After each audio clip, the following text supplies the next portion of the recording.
세 번째 이르시되 요한의 아들 시몬아 내가 나를 사랑하느냐 하시니 주께서 세 번째 내가 나를 사랑하느냐 하심으로 베드로가 근심하여 이르되 아시오매 내가 주님을 사랑하는 줄을 주님께서 아시나이다. 예수께서 이르시되 내 양을 먹이라. 아멘. 다 같이 아멘. 기도하겠습니다. 하나님이 우리를 얼마나 사랑하시고 존귀하게 여기시는지 깨닫게 하여 주옵소서.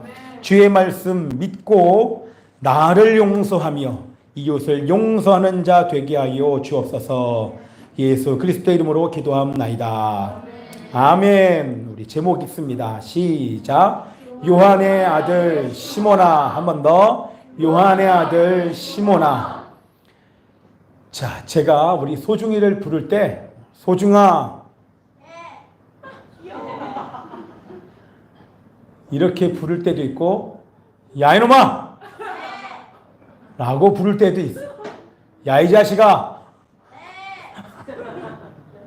다 소중이를 부를 때 무슨 말인지 알겠죠? 상황에 따라서 호칭이 달라질 수 있습니다. 근데 어떤 상황에서 제가 야 이놈아, 야 이놈아 이렇게 안 하죠? 야 이놈아.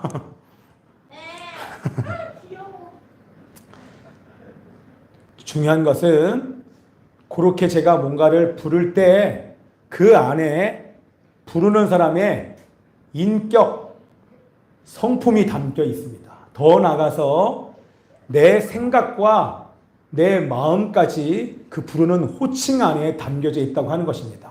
그러면 그런 말을 가지고 이 제목을 읽으면 예수님이 요한의 아들 시몬아 성경에서 2번 이상 반복되면 정말 중요한 겁니다. 여기는 2번이 아니라 시몬아 이렇게 부른 게 아니고 베드로야 이렇게 부른 게 아니고 요한의 아들 시몬아 이렇게 불렀다고 하면 주님은 분명히 의도를 가지고 이렇게 3번이나 불렀다고 하는 것입니다. 그죠? 빨리 오세요. 중요한 거 다 지나갔어요. 그래서 왜 이렇게 부르셨는지 어떤 상황에서 어떻게 달라졌는지를 살펴보는 게 아주 중요한 의미가 여기 있기 때문에 우리 이름에 대해서 살펴보기를 원합니다. 자, 그럼 제가 여러분들 물어볼게요. 베드로의 본래 이름이 무엇이었습니까? 시몬. 시몬 베드로인 거 여러분 기억하시죠? 베드로의 원래 이름이 시몬이었어요. 그래서 시몬을 처음 만난 주님께서 시몬에게 새 이름을 주셨는데 그 이름이 무엇이었습니까? 베드로. 뭐요? 베드로. 아니요. 그 이름이 무엇입니까? 게바였습니다. 게바라는 이름을 줬는데 이 게바는요 어떤 나라 말일까요? 아람어요. 아람어는 어느 나라 말일까요? 그것도 무슨 말인가? 여러분 아람어가 히브리어가 아니잖아요. 헬라어가 당연히 헬라어를 써야 되는데 헬라어를 쓰지 않고 아람어를 썼단 말이에요. 예수님도 베드로에게 아람어인 게바라는 이름을 줬어요. 왜냐하면 그 당시에 우리 이스라엘 백성들이 아람어를 썼기 때문에 그래요. 왜 아람어를 썼냐면 이것도 제가 길게 얘기하지 않고 예수님 오시기 전에 누가 언어로 세상을 통일했어요? 로마 이전에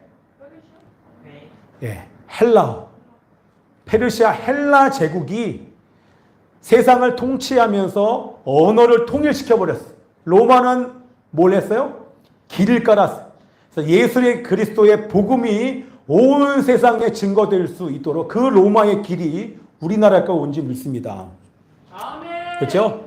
육로와 해로의 길이 다 뚫렸어요.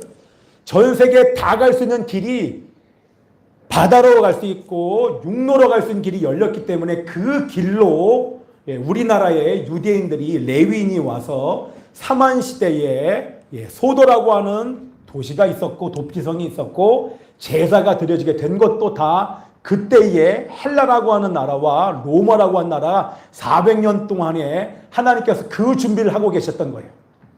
그 혜택을 본 나라가 바로 우리나라인 것입니다. 자, 이제 그 전까지 이제 되시죠? 자, 근데 그 당시에 이 아람어를 썼던 것은 바로 아람어가 아수르 제국의 언어가 바로 아람어예요. 이해되시죠? 어느 나라 언어라고요? 아수르의 언어가 아람어기 때문에 일반적으로 유대인들이 아람어를 사용하고 있어서 게바라고 하는 아람어의 이름을 준 것입니다. 자, 똑같죠? 우리나라에 지금 한자가 있죠? 왜요? 예, 지금까지 우리가 중국의 한자를 사용하고 있는 것과 같습니다. 주님께서 베드로에게, 근데 이 게바라고 하는 것의 뜻이 무엇입니까? 반석이란 뜻입니다. 예, 게바의 뜻이 반석이에요. 다시요. 뭐라고요? 게바의 뜻이 반석입니다. 베드로에게 반석이란 의미의 새 이름을 주신 이유가 무엇일까요? 처음 보자마자 바로 여러분 이름 주는 사람 봤습니까? 여러분 누군가 처음 여러분 만났는데 여러분에게 그 당시에 사용되고 있는 아람어 아니면 한자로 여러분들에게 뭔가를 준다고 하면 흔한 일이 아니잖아요. 그런데 주님은 만나자마자 베드로가 아니라 시몬에게 너는 게바야 라고 반석이란 이름에 게바라는 이름을 주신 이유가 무엇입니까? 주님이 다분히 의도적이겠죠? 왜요? 반석이 교회를 짓게 하겠다는 네. 시몬이 그쵸. 새로운 삶을 얘기하는 거예요. 여러분, 이름을 줬다는 얘기는 앞으로 베드로가 어떠한 삶을 살게 될 것인지 그 이름 안에 다 담겨져 있고, 우리 베드로를 아니까, 주님이 왜 베드로에게, 아니, 우리 시몬에게 게바라고 하는 이 반석이라는 이름에 이 게바를 주신 이유를 우리는 알고 있어요. 그것은 다른 것이 아니라 시몬이 반석과도 같은 굳건한 믿음의 소유자가 되기를 원하셔서 이름을 주신 것입니다. 아멘이죠? 하나님은 여러분들에게 새로운 이름을 주셨습니다. 아멘. 우리들에게 주신 하나님의 이름이 무엇입니까? 뭐예요? 우리 믿는 자들에게 주신 하나님의 새로운 이름이 무엇입니까? 교회. 할렐루야. 또 우리는 교회라고 하는 이름을 주셨습니다. 아멘이죠? 여러분에게 이름을 주신 거예요. 여러분은 교회입니다. 또 어떤 이름을 주셨습니까? 고린도후서 5장 17절의 말씀. 오늘이 결론입니다. 결론 얘기하고 또 다시 얘기할까요? 어떤 이름? 그리스도인 교회. 그쵸. 고린도후서 5장 17절에 여러분은 새로운 피조물이다 이렇게 얘기하셨어요. 내가 너희를 예수 그리스도의 보혈로 다시 재창조했다 그러면서 너희들은 새로운 피조물이다. 보라, 이전 것은 지나갔으니 보라, 새 것이 되었도다. 여러분은 바로 새 사람이 된 줄 믿습니다. 아멘. 여러분은 새로운 사람으로 다시 재창조된 것입니다. 자, 그래서 그 반석이란 뜻을 지닌 헬라어가 바로 뭐다? 그게 바로 베드로입니다. 페트로스가 바로 그래서 베드로를 향해서 베드로라고 부르는 것입니다. 자, 그래서 우리 베드로라고 알려진 이 본래 시몬의 본명이 아니라 주님께서 시몬에게 지어주신 게바란 이름의 헬라어식 표기가 바로 베드로인 것입니다. 평소 주님께서 베드로를 부를 때 그럼 뭘 가장 많이 불렀겠어요?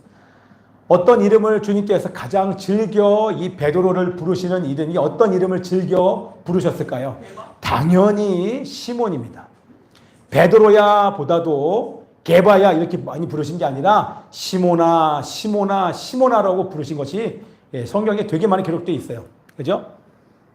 시몬아, 내가 잠시 동안 깨어 있을 수 없느냐라고 얘기한 것은 그 이름을 부를 때 왜 이 상황에서 이 이름을 부르시는지 예수님은 분명한 의도를 가지고 그 이름을 부르시는 것입니다. 그죠? 어떤 날 우리 부주를 향해서 야 이놈아, 그거 어떤 거예요? 다분히 의도가 있죠? 그렇죠? 하나님이 내 이름을 부르지 않고 갑자기 이름 외에 다른 걸로 여러분 부르시면 알잖아요. 우리는 알잖아요. 다른 사람은 몰라도 우리는 알아요. 그죠? 다이사 이렇게 부르면 괜찮은데 응? 야 이놈아 딱 이러면 이제 끝난 겁니다. 그죠? 자, 근데 시몬아, 내가 잠시 동안 깨어 있을 수 없더냐? 또 뭐라고 합니까? 시몬아, 내가 내게 이를 말했다. 시몬아, 시몬아. 이게 평소 친근감을 느끼는 이름이 시몬으로 불러주셨는데 그 얘기는 뭐냐 하면 이 베드로를 향해서 여러분 그렇잖아요. 제가 어떤 사람에게 그 사람에게 이름만 부른다고 하면 예전에 우리는 이제 선교단체에서 우리 형제 자매라고 불렀어요. 형제님, 자매님 이렇게만 부르면 사실 그 사람과 나와 얼마나 친밀도로 우리는 이름을 부르는 걸 통해서 알 수 있어요. 만약에 제가 누굴 향해서 야 이렇게 부른 정도면 친한 겁니다. 거기에 제가 처음 보는 사람한테 야 야이놈아 이렇게 안 부르잖아요. 막 야이놈아 이랬다가 끝나죠, 그죠? 야이자 이렇게 안 해. 그거는 그만큼 그것을 부르는 그 대상과 나의 친밀도를 우리는 부르는 호칭을 통해서 알 수 있어요. 자, 주님께서 베드로를 향하여서 시몬아라고 불렀다는 얘기는 시몬과 베드로가 주님과 제자의 관계만 있는 것이 아니라 가족과의 관계, 어떤 친구의 관계, 아니면 어떤 부모의 어떤 자식의 관계, 형제의 관계가 그 시몬이라는 그 부르는 이름의 호칭을 통해서 그런 관계가 있었다고 하는 것을 우리는 알 수 있습니다. 자, 근데 여러분, 가이사랴 빌립보가 어떤 곳입니까? 가이사랴 빌립보에서 베드로가 아주 위대한 일을 했습니다. 정말 위대한 일을 했습니다. 역사에 길이 남을 고백을 했습니다. 신앙 고백을 했는데 어떤 고백을 했습니까? 주는 그리스도시요 살아계신 하나님의 아들이십니다 라고 고백을 하자마자 주님께서 뭘 얘기하셨냐면 최초로 처음으로 주님의 순환을 십자가에서 돌아가실 그 순환에 대한 예고를 처음으로 제자들에게 주십니다. 고백을 하니까 그 얘기 뭐예요? 머지않아 십자가에 못 박혀 돌아가실 것을 밝히신 거죠. 십자가에 못 박혀 죽는다는 얘기하니까 베드로가 그때 뭐라고 얘기합니까? 안 됩니다. 주님 그럴 수 없습니다. 라고 주님의 말을 막으면서 주님의 말을 막자 주님께서 그때 베드로를 향하여서 뭐라고 부르십니까? 사탄아 내 뒤로 물러가라. 야, 이 자식아 정도가 아닙니까? 사탄아. 어마어마한 얘기죠. 베드로를 향해서 베드로야 시몬아 이렇게 부른 게 아니라 사탄아 내 뒤로 물러가라. 주님께서 이렇게 얘기하십니다. 자, 왜 이렇게 얘기하시겠습니까? 주님이 또 이렇게 말씀하신 이유가 뭘까요? 사탄이기 때문에. 베드로가 사탄이기 때문에 베드로를 향해서 사탄아 이렇게 불렀겠습니까? 아니요. 그렇죠? 제가 부준이를 향해서 사탄아 이렇게 부른다고 하면 부준이가 사탄이어서 부르지 않았겠죠. 그렇죠? 의도가 있겠죠. 그러면서 그 뒤에 하나 예수님의 의도를 얘기를 해주십니다. 뭐라고요? 내 뒤로 물러가라. 물러가라는 얘기 말고 그 앞에 한 얘기가 중요해요. 뭐라고 얘기합니까? 사탄이라고 부르신 것은 베드로가 사탄이어서가 아니라 너가 하나님의 일보다 사람의 생각을 더 중요시하는구나. 말을 바꾸면 베드로에게 이렇게 얘기한 것입니다. 하나님의 일보다 사람의 생각을 더 중요하게 생각하는 것은 사탄의 생각이다. 제발 잘 들으셔야 돼요. 제발 들려야 돼요. 들리냐? 들려야 돼. 하나님의 일보다 사람의 생각을 중요시하는 것은 사탄의 생각이기에 언제나 너의 생각보다 자기 생각보다 하나님의 일을 더 중요시해야 된다라는 것을 우리 베드로에게 깨우쳐 주시기 위해서 얘기한 것입니다. 그 얘기를 제가 여러분들에게 바꿔서 얘기를 하면 하나님의 일보다 예성아 잘 들어야 돼. 소중히도. 왜냐면 이거랑 연관돼요. 내가 지금 뭔가 하고 싶잖아요. 내가 뭔가를 하고 싶고 내가 뭔가를 하고 싶은 마음이 올라오는데 내가 하고 싶은 걸 하는 게 아니라 하나님의 일보다 자기가 하고 싶은 대로 하는 것이 바로 사탄이 주는 생각입니다. 이해되시죠? 제가 바꿔서 여러분의 삶에 적용하라고 지금 말씀드린 것입니다. 내가 하고 싶은 게 있어요.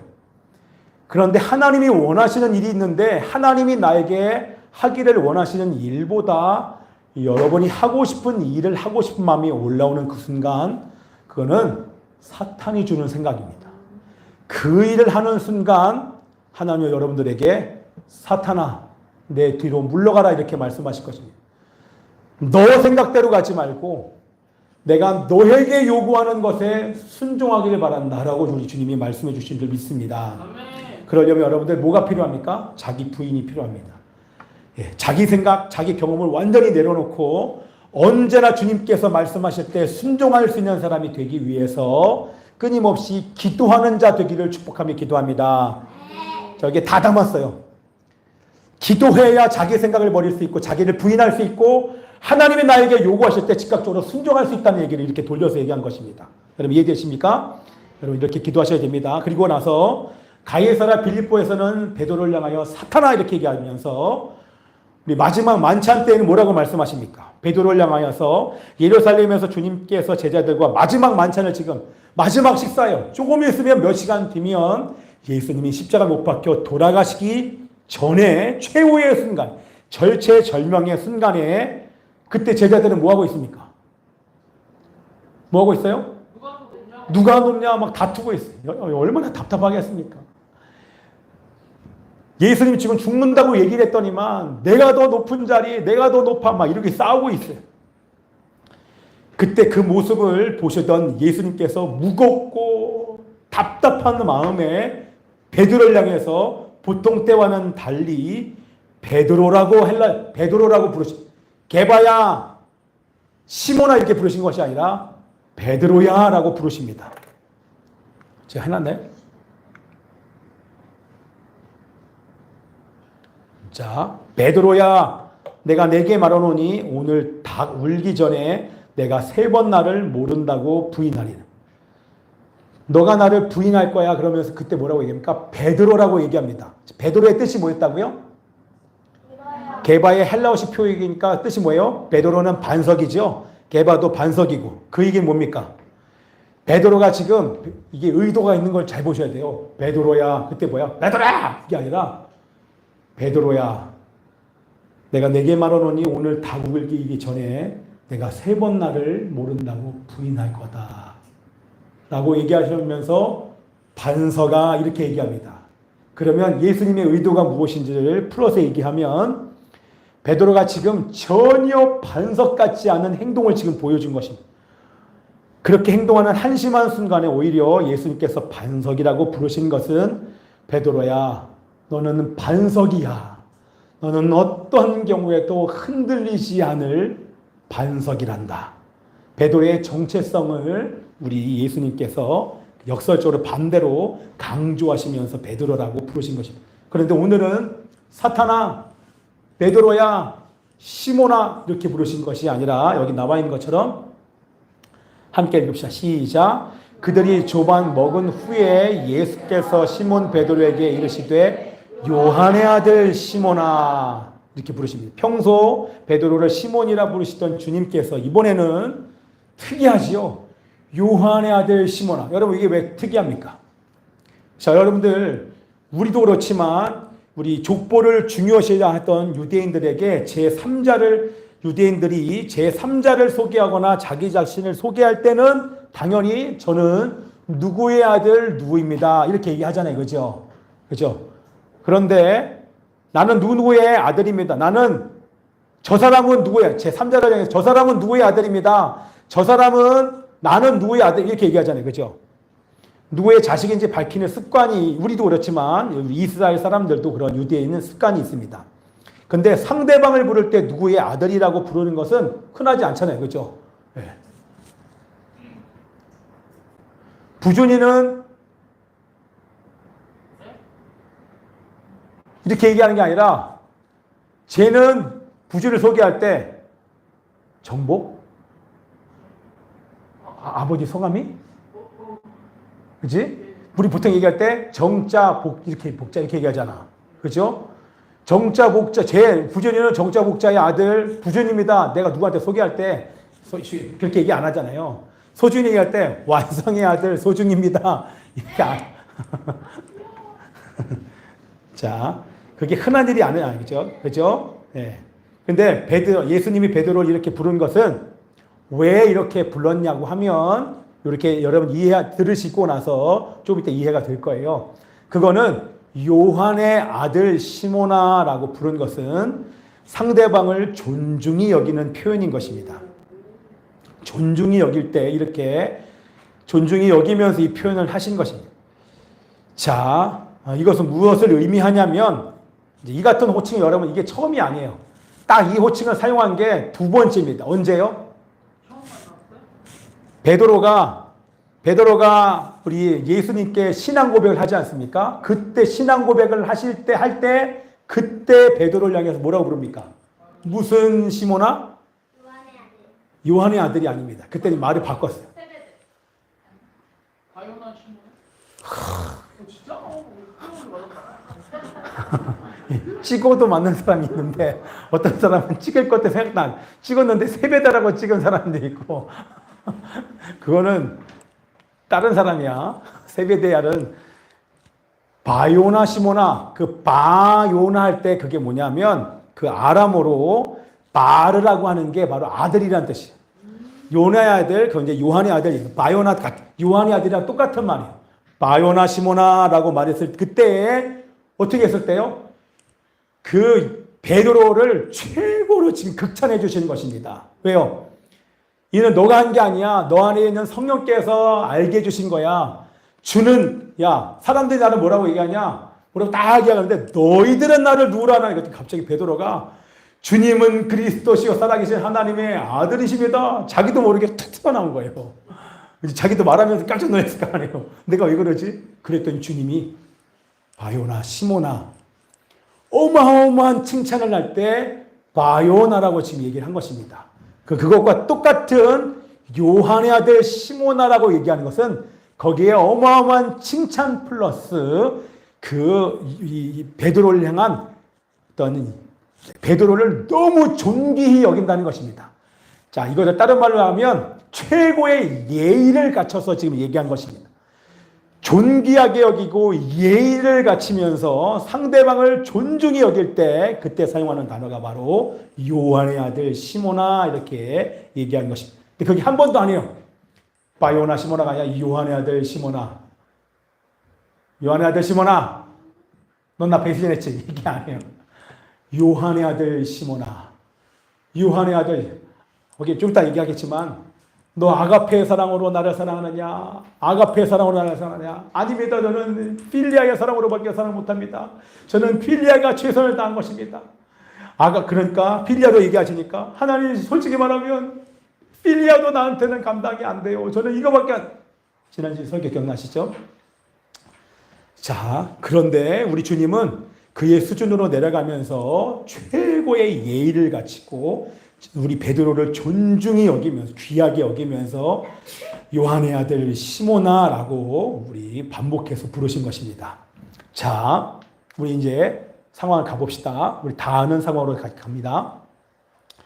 새벽이 동트입니다. 그림이 있나? 그림 새벽 이렇게 하면 좀 얘기 되겠죠? 자, 너무 예쁘게 표현을 해놔서 그냥 제가 가져왔어요. 단둘이 있는 게 아니라 제자들 같이 있는데 그때 새벽 동이 딱 터오는데 요한의 아들 시모나 이렇게 주님 물어보십니다.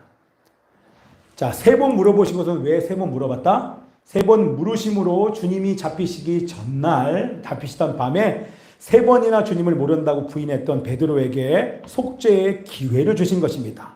또한 마음의 상처까지도 치유하여서 떳떳하게 하나님의 복음을 증거하라고 우리 주님께서 떳떳하게 설 수 있는 기회를 주신 것입니다. 그리고 그뿐만이 아니라 베드로에게 무조건적인 아가페의 사랑을 물으셨을 때 베드로는 조건적인 필리아의 사랑으로 대답했습니다.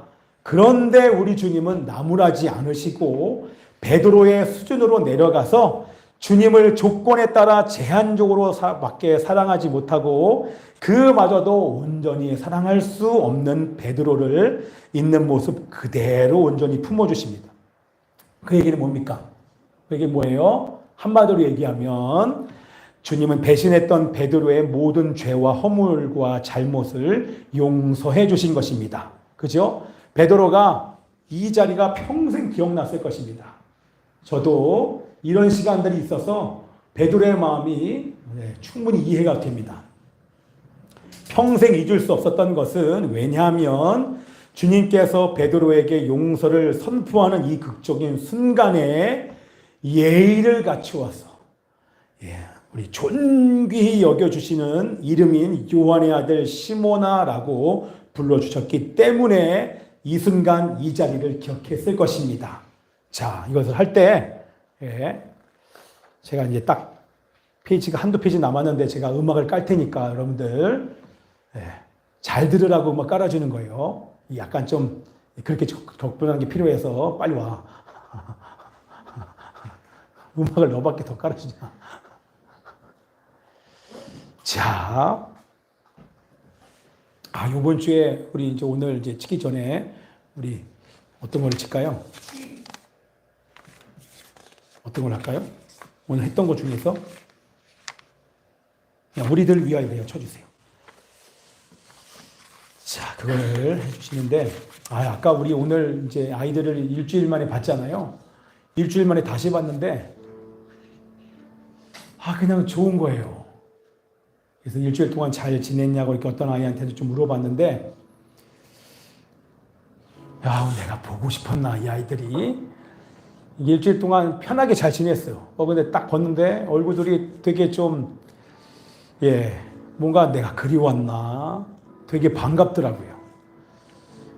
그런 마음이 들면서 지금 사실 막 훈련하다 보면 지금 이 현재의 모습을 바꾸고자 막 때로는 막 무서운 모습으로 때로는 막 다그치기도 하고 하는데 그거보다는 이 말씀을 오늘 제가 봐서 그런지 갑자기 아이들 딱 보면서 이 아이들이 지금 이 모습이 아니라 변화되고 난 이후에 이 아이들을 통해서 펼쳐질 것들이 막 느껴지니까 되게 기대감이 되게 많이 있었습니다. 딱 그런저런 마음이 복합이 됐는데, 자, 여러분들 이제 잘 들으셔야 돼요. 졸릴 수 있습니다, 여러분들. 약간 시간이 좀 갈 거예요. 그래서 제가 한 10분 내에 마무리할 테니까 잘 들어보시고, 여러분들 누군가를 용서할 때 예수님이 지금 배신한 베드로를 향하여서 최대한의 예의를 갖추고 그 사람을 존귀히 여겨주시면서 요한의 아들 시모나라고 부른 것입니다. 여러분, 배신한 누가 내 앞에 있으면 여러분들 이렇게 예의를 갖추겠습니까? 쉽지 않지요. 그런데 예의를 갖춰서 용서해 주십니다. 그 얘기는 뭐냐면 여러분의 진정으로 누군가를 용서할 때 그때 반드시 상대에 대한 예의로 나타나야 된다는 것입니다. 왜 예의로 나타나야 되냐면 그것은 만약에 여러분들 누군가를 용서할 때 자칫 이렇게 용서하는 사람이 있어요. 내가 당신보다 나아.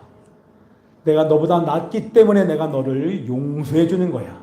내가 너보다 지위가 높기 때문에 용서해 줘. 내가 너보다 더 우월하기 때문에 용서까지 거 해주지. 라고 예의를 갖추지 않고 용서하면 결론적으로 얘기하면 그 사람 변화되지 않습니다. 우리는 결과를 아니까 이렇게 얘기하면 여러분 이해가 되실 거예요. 베드로가 이 자리를 기억하는 것은 내가 배신한 거 알아요. 내가 욕먹어도 싸요. 주님이 용서하지 않는다고 해도 상관없어요. 주님은 그런 베드로를 향하여서 최대한의 예의와 존중하며 상대를 존중히 여기면서 이 이름을 불러주신 것입니다. 이런 용서를 베드로가 받았기 때문에 베드로가 변화된 것입니다. 그런 용서를 받았기 때문에 참되는 생명의 역사가 시작될 수 있는 거예요. 진짜 영생을 가진 베드로 안에 생명의 역사가 생명을 가진 자의 역사, 변화된 모습이 나타나는 것입니다. 자, 여러분 제가 이 말씀 드리는 이유가 뭐냐면 여러분 잘 들어야 됩니다. 이 얘기를 지금 우리 부준이 잠깐 들어오라고 해주세요. 부준이 때문에 지금 이 얘기를 하는데 부준이가 오늘 차돌배기 숙주 나무를 볶으려고 지금 들어갔어. 금방 안 끝날 거예요. 오늘 이거 정말 잘 들으셔야 됩니다. 빨리 오셔야 돼. 제가 이제 부준이 갈 시간을 제가 줘야겠어요. 자, 여러분들 빨리 오세요. 거기서 잘 들으시고 들어가세요. 제가 갈 타임을 얘기해 줄게요. 여러분 보세요. 여러분 하나님께서 우리를 어떻게 용서하셨는지를 여러분 알아요. 왜냐하면 이게 해결이 안 되면 제가 숱하게 봤습니다. 하나님이 용서했는데 자기 자신이 용서 안 해요. 하나님의 용서를 믿지 못하고 받아들이지 못한 증거가 결과가 어떻게 나타나냐면 정죄감이 올라옵니다. 여러분 진짜 하나님의 말씀이 믿어지고 용서가 받아들이잖아요. 십자가 용서가 받아들여지면 하나님이 용서하신 것처럼 자기를 용서해요. 그러면 정죄감이 올라올 수가 없어요. 그런데 나는 이거밖에 안 돼요. 나는 원래 이런 사람이에요 라고 절망하고 자기를 포기하는 것은 그거는 하나님이 주신 생각이 아니에요. 그거는 사탄이 준 거예요. 여러분 반드시 알아야 돼요. 하나님은 여러분을 완전히 용서하셨어요. 완전히 바꾸셨어요. 하나님이 용서하셨다는데 자기가 자기를 용서하지 않는 사람이 너무나 많아요. 여러분, 하나님이 여러분을 얼마나 어떻게 용서하셨는지 여러분 보셔야 돼요. 왜냐하면 하나님을 떠난 우리, 하나님을 배신하고 또 배신하고 또 배신하는 우리들을 우리 앞으로 지을 모든 죄를 용서해 주시기 위해서 하나밖에 없는 독생자 예수를 보내주셨어요. 그리고 우리의 죄값을 치르기 위해 성자 하나님께서 친히 못 박혀 돌아가셨습니다. 여러분, 만약에 누군가의 묶임을 풀어주기 위해서 내가 아들을 보냈다고 하면, 그 아들을 죽여 그 사람을 살렸다고 하면, 여러분, 그 아들을 죽여서 살린 그 사람을 얼마나 존귀히 여기시는지 여러분 보셔야 돼요. 우리가 얼마나 하나님 앞에 존귀한 자냐면, 아들을 보내셔서 아들을 잡아 죽일 정도로 우리를 그렇게 존귀하게 여기시는 분이 바로 우리 하나님이십니다. 여러분, 얼마나 하나님께 여러분을 존귀히 여기시는지, 얼마나 사랑하시는지 여러분 아셔야 됩니다. 뿐만 아니라 우리 같은 자가, 이 죄밖에 내놓을 수 없는 우리 이런 자에게 하나님의 영을 보내주셔서 우리 안에 거주하게 만드셨어요. 얼마나 우리를 사랑하시는지, 우리를 얼마나 귀하게 여기시는지 여러분 느껴지지 않습니까? 여러분을 그렇게 귀하게 여기시는 존재가 바로 여러분. 벌레만도 못한 우리에게 왜 이처럼 하나님께서 예의를 다하시면서 우리를 존귀하게 여겨주십니까? 바로 하나님은 사랑이시기 때문에 그렇습니다. 사랑은 용서입니다. 용서는 주님께서 우리를 향해서 주신 그 용서에는 하나님의 모든 예의가 다 담겨져 있고, 우리를 얼마나 존중하시고 존귀하게 여기시는지가 바로 그 용서 안에 다 담겨져 있는 것입니다. 이것을 여러분들이 정말 깨닫는다면, 먼저 용서받은 우리가 용서하는 것은 절대 선택일 수 없습니다. 우리의 의무요, 어떤 사람도 우리가 받은 그 용서로, 사랑으로 용서할 수 있게 되는 줄 믿습니다. 아멘이죠? 근데 두 번째 의미가 더 중요합니다. 두 번째 의미는 주님의 용서를 믿는 자란 먼저 자기가 자신을 용서하는 자요, 용서받은 자신을 스스로 존중히 여기는 자가 되어야 한다는 것입니다. 조금 전에 제가 얘기했습니다. 무슨 말이냐면, 많은 사람들이 아까 말씀드린 것처럼 하나님의 용서를 말합니다. 용서를 말하는 그리스도인들이 얼마나 많은지 모릅니다. 그런데 자신을 용서하지 못하는 사람들이 많다라고 합니다. 아까 그 증거가 뭐예요? 정죄합니다. 죄의식에서 벗어나지 못합니다. 그리고 얘기합니다. 계속 넘어지는 자신을 보고 나는 안 돼요. 나는 어쩔 수 없어요. 나는 안 되나 봐요. 라고 얘기하는 것이 바로 자신을 용서하지 못하는 것이고, 자신을 존중하지 못하는 것이고, 더 나아가서 자신을 존중할 수 없는 자는 하나님의 용서를 믿지 못하는 것입니다. 하나님이 용서한다 말씀했는데도 용서하지 못해요. 자, 그래서 우리는 잘 알지 않습니까? 사도 바울 우리 잘 알지 않습니까? 사도 바울이 본인을 향해서 얘기를 합니다. 자신은 죄인 중에 괴수였다고. 왜요? 그리스도인들을 잡아 죽이던 사람이기 때문에 자기가 괴수라고 얘기를 합니다. 그런데 부르심을 받았습니다. 그리고 나서 부르심을 받고 이방인의 사도가 된 이 바울이요, 갑작스럽게 성자가 된 것이 아닙니다. 그죠? 하나님의 용서보다 과거의 죄가 훨씬 더 크게 보이고, 하나님의 은혜보다 자신의 죄성이 더 크게 보일 때에는 뭐라고 얘기합니까? 자신을 용서하지 못한 결과 나는 곤고한 사람이로다. 이 사망의 몸에서 누가 나를 건져낼 수 있을까? 이렇게 탄식합니다. 자신은 하나님의 뜻대로 살 수 없는 절망적이고 형편없는 자라고 그렇게 자학하며 스스로 학대하면서 고백합니다. 그러던 바울이 갑자기 바뀐 게 아니에요. 그러던 바울이 로마서 8장 1절 2절에 우리가 다 아는 말씀인 이 말씀을 고백을 합니다. 자신을 향해 선포합니다. 함께 고백합니다. 시작. 그러므로 이제 그리스도 예수 안에 있는 자에게는 결코 정죄함이 없나니 이는 그리스도 예수 안에 있는 생명의 성령의 법이 죄와 사망의 법에서 너를 해방하였습니다. 여기서 너란 누굽니까? 우리는 분명히 합니다. 자신을 향해서 선포한 용서의 선포인 것입니다. 자신을 향해 용서를 선포한 것이 그 용서의 근거는 바로 주님께서 용서해 주셨기 때문입니다. 똥보다 더럽고 먹물보다 더 더러운 자신의 죄를 용서해 주셨음을 믿지 못할 때 그는 자기 자신을 용서하지 못한 채 자포자기하고 탄식하며 절망할 수밖에 없었습니다. 그러나 주님의 용서를 확신하는 순간, 예수 그리스도의 용서를 확신하는 순간 바울은 주저없이 자신을 용서할 수 있었던 것입니다. 주님께서 자신을 용서해 주셨기에 자기가 자신을 용서하지 못할 이유가 없었던 것입니다. 그래서 외칩니다. 우리 큰 소리로 아까 외친 결론 시작. 그런즉 누구든지 그리스도 안에 있으면 새로운 피조물이라. 이전 것은 지나갔으니 보라 새 것이 되었도다 라고 하는 하나님의 말씀이 여러분 믿어지는 것입니다. 진짜 새 것이 되었구나.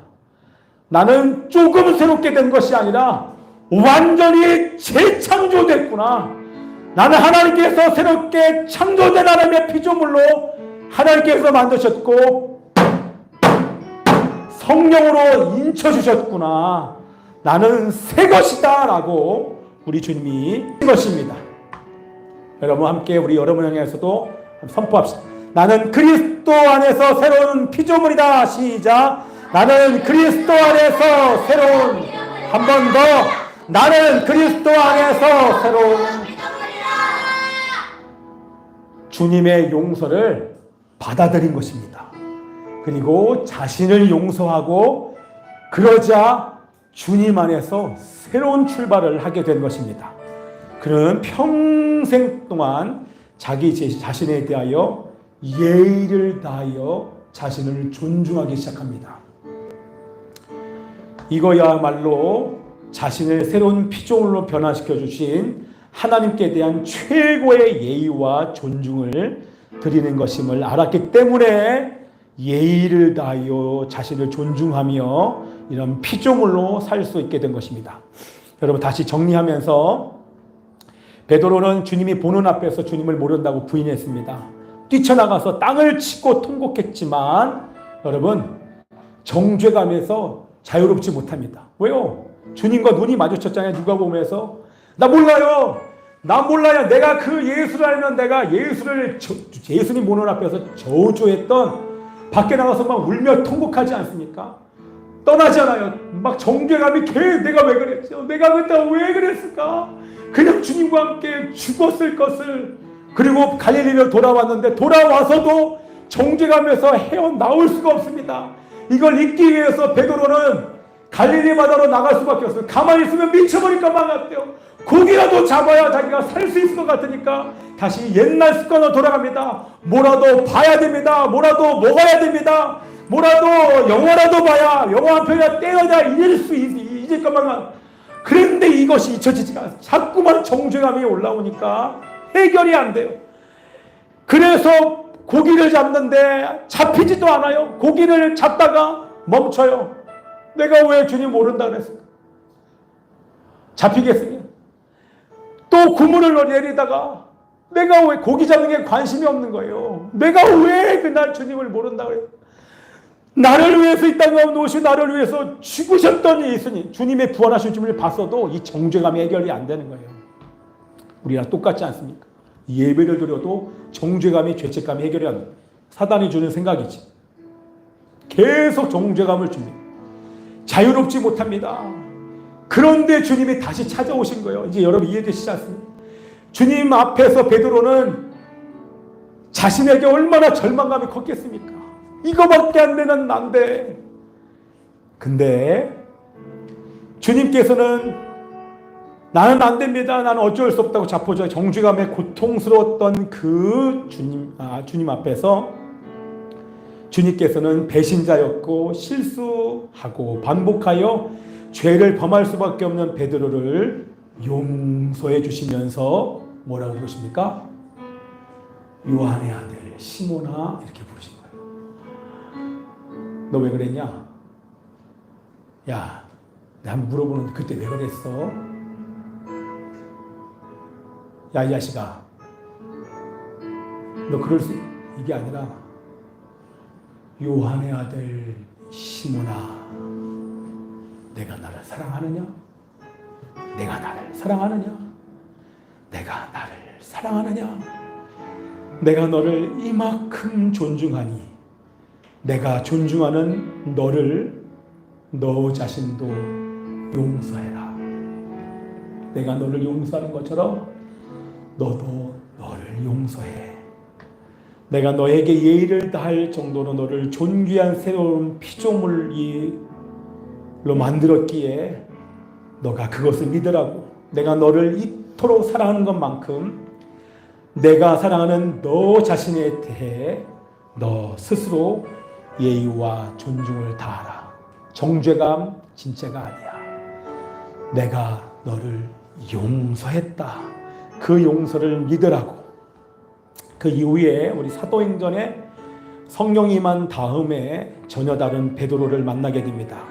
사랑과 용서의 베드로, 하나님과 사람에게 예의와 존중을 다하는 베드로, 거듭난 자기 자신에 대해 예의와 존중을 다하는 베드로의 모습을 우리는 알 수 있습니다. 여러분들, 자신을 먼저 용서할 줄 아는 사람만이 다른 사람을 용서할 수 있습니다.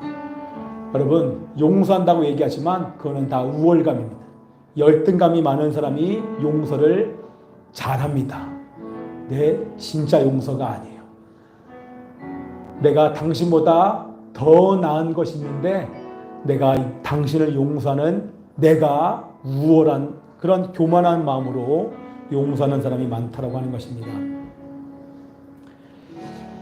새로운 피조물 된 자신에게 예의와 존중을 다할 줄 아는 자가 하나님과 사람에게 예의를 다하며 존중할 수 있고 용서할 수 있습니다. 여러분, 나를 용서할 줄 아는 자가 자신에게 예의를 다할 줄 아는 사람만이 주님의 사랑과 용서를 진정으로 믿는 자인 것입니다. 여러분들, 우리 가룟 유다 알잖아요. 이 얘기하면 더 이해가 될 거예요. 저는 이해가 안 됐어요. 가룟 유다가 예수님을 은 30에 팔았습니다. 잘못했죠. 근데 가룟 유다의 가장 큰 잘못이 여러분 뭔지 아십니까? 주님을 판 게 아닙니다. 아담이랑 똑같아요. 아담이 죄를 지은 게 잘못이지만 더 큰 잘못을 여러분 아셔야 돼요. 여러분, 이게 이해가 돼야 돼요. 제가 계속 말씀드리는 거, 아담이 에덴 동산에서 쫓겨나가는 그 아담의 뒤를 향해서, 아담과 하와를 향해서, 아담아, 너는 그런 존재가 아니야. 너는 너의 얼굴을 나를 향해서 볼 자이지 내게 등 돌릴 존재가 아니야. 아담아, 여기를 봐. 아담아, 여기를 봐. 무슨 얘기예요? 아담아, 이미 나는 너를 용서했는데 너 왜 나를 향해서 죄졌다고 고개를 돌리냐? 그 정죄감에서 벗어나. 고개를 돌리지 말고 지금이라도 고개를 돌려 용서를 구하고 잘못했다고 얘기하면 돼. 죄책감과 정죄감에 고개를 너무 미안해서 돌리지 못하는데 그게 다 속임인 거예요. 만약에 그 순간 아담이 고개를 돌렸으면 아담 하나님께서 받아주셔서 에덴 동산에 살았을 것입니다. 똑같습니다. 가룟 유다가 가장 잘못한 것은 예수님을 판 게 아닙니다. 우리도 지금 예수님을 팔고 있기 때문에 가룟 유다가 우리는 이해가 됩니다. 그러나 가룟 유다가 정말 잘못한 것은 그 정죄감이 자기가 예수님을 판 거에 대해서 죄를 깨닫고 나서 은 30을 돌려줍니다. 그런데 가룟 유다가 잘못한 것은 자신을 용서하지 못한 것입니다. 왜냐하면 자신을 용서했으면 자살로 그 생을 마감하지 않았을 것입니다. 자신을 정죄합니다. 그 정죄는 누가 하는 거예요? 귀신이 하는 겁니다. 그 순간 가룟 유다가 주님, 제가 잘못했습니다. 제가 은30에 주님을 팔았습니다 라고 고백하고 회개했으면 가룟 유다는 정죄감에서 해방됐을 것이고 ματ대야가 뽑히지 않고 영원히 주님의 제자로 기록되어져 있었을 것입니다. 자신을 용서하지 못했기 때문에 결국엔 그 정죄감에 자살로 생을 마감하게 된 것입니다. 여러분, 우리는 죄를 지을 수 있지만 용서받지 못할 죄는 없습니다.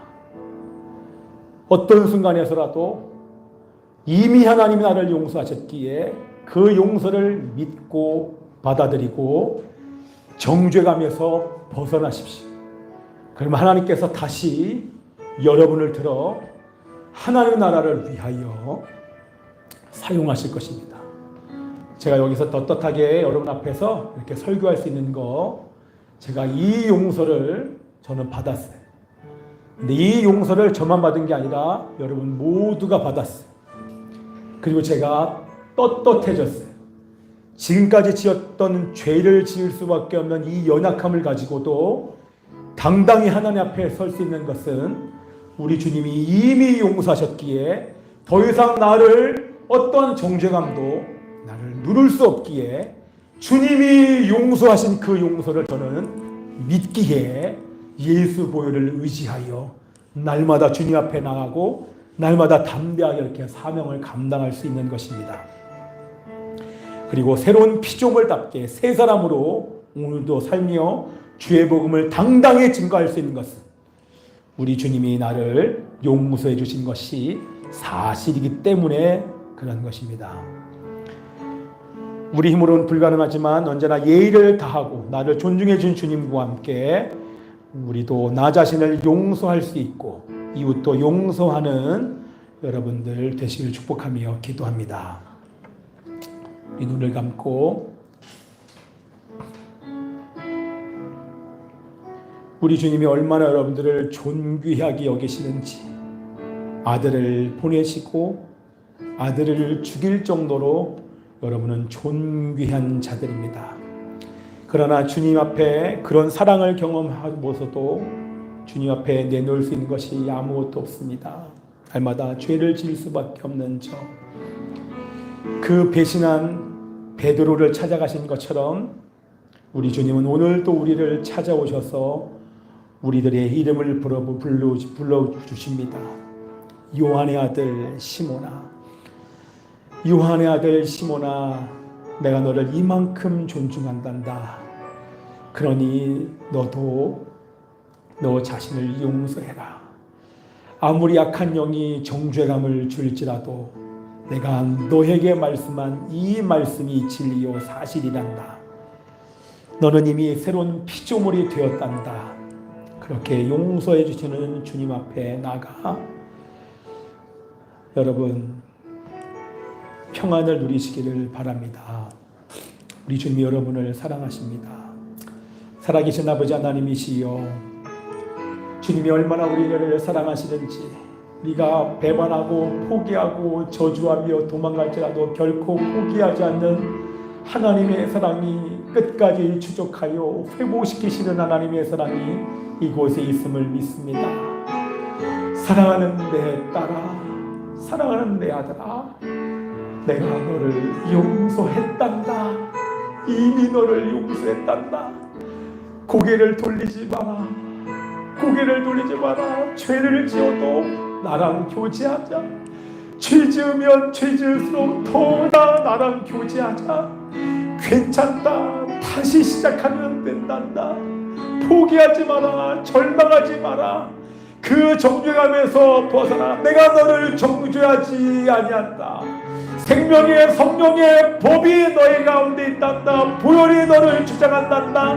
다시 고백하고 일어나 시작하여 빛을 발하는 내 아들과 딸이 될지어다. 너 자신을 존중하고 예의를 갖추고 용서해라. 그리고 이 사랑을 모르는 자들에게 나의 사랑과 복음을 들고 함께 주의 무거움을 들고 주님 다시 오시기를 예비하자. 아멘입니다. 그러한 삶을 살게 하여 주시옵소서. 우리 함께 고백하며 기도합니다. 아버지 하나님이여, 하나님이여 용서하게 하소서. 아버지 하나님이여, 자리 가장 귀한 그 자리 주님이여 주오셔서 앉으소서. 주님만 나의 보배 내 마음의 안자리 가장 귀한 그 자리 주오셔서 다스리소서. 주님이 얼마나 여러분들을 사랑하시는지 알게 하소서. 우리들을 위하여 십자가를 못 박게 하나님, 우리들을 위하여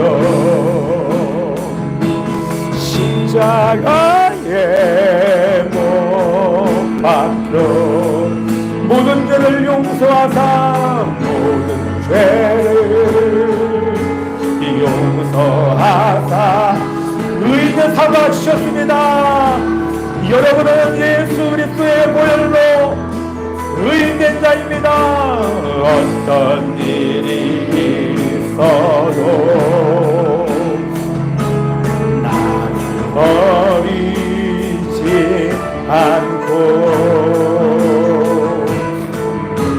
죽기까지 사랑하신 나의 귀한 예수님,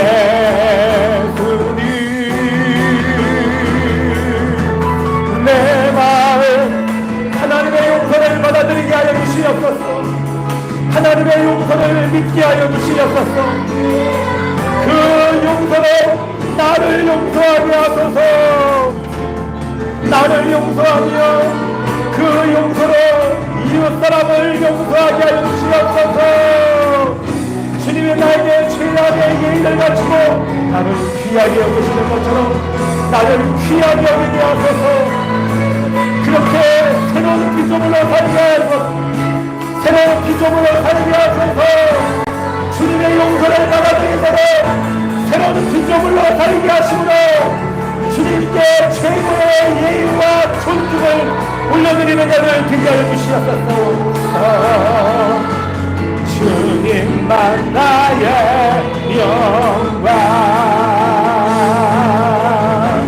내 마음의 안자리 가장 귀한 그 자리